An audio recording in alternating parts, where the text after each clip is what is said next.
ఒక పెద్ద ఆయన తన 3వ కుమార్తె పెళ్లి రోజు సాక్ష్యం చెప్పాడంట. ఒక సేవకుడు చెప్పగా విన్నా నేను. ఒక ఆయనకి 3 కూతుళ్ళు అంట. ఎంతమంది? 3కి పెళ్ళిళ్ళు చేశాడు. 3వ కుమార్తె పెళ్లి సమయానికి పెళ్లిలో ఆయన బహిరంగంగా సాక్ష్యం చెప్పాడు. నా 3 కుమార్తెలకు వివాహాలు చేశాను, నా 3 అల్లులకు నా కుమార్తెలను కన్యకలుగా అప్పగించగలిగాను. అది రాను గొప్ప సాక్ష్యం. నా 3 కుమార్తెలను, హైదరాబాద్ సిటీలో సాక్ష్యం ఇది, 3 కుమార్తెలను కన్యకలుగా నా అల్లులకు అప్పగించని, ఇదే గొప్ప ఆస్తి అన్నాడు. దానికి మించి ఆస్తి ఇంకేమని చెప్పు. నువ్వు కోట్లు కొమ్మరితో ఉపయోగం ఏముంది?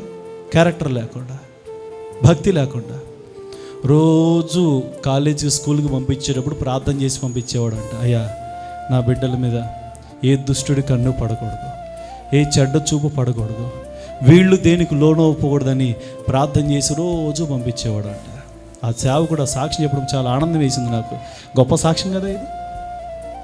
కన్యకలుగా, క్యారెక్టర్ చాలా ఇంపార్టెంట్. ఇవాళ క్యారెక్టర్గా అప్పగించడానికి